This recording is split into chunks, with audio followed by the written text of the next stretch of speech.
Кайырлы күн каналымның окурмандары, сиздерге осындай балмуздактай аузда эрейтин чизкейктен артык болмаса кем эмес, карапайым заттардан нагыз дәмді ірімшіктен пирог жасайтын боламын. Видеоны соңына дейін көрүүнү сураймын.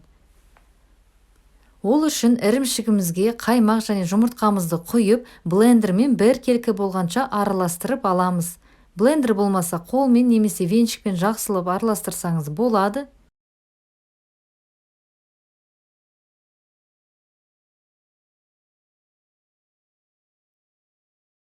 Көріп тұрғандарыңыздай, блендердің бір жақсысы массаны біркелкі қылып, осылай көпіртіп әдемі қылып көрсетеді. Енді осыған қант және крахмалымызды қосып, тағы бір араластырамыз.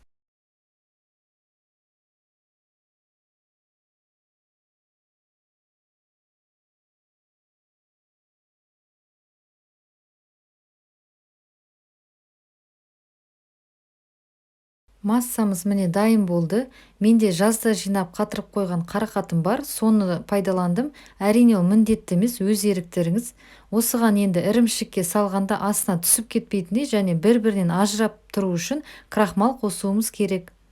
Формамызға пергамент қағазын төсеп, май жағып, кейін манная крупасын сепсеңіздер болады. Сонда пирогымыз жабыспай жақсы алынады.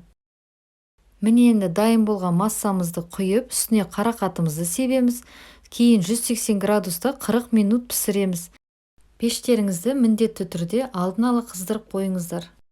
Пирогтарыңыз піскеннен кейін міндетті түрде суытып алыңыздар, сонда турағанда ажырап бөлектенбейді.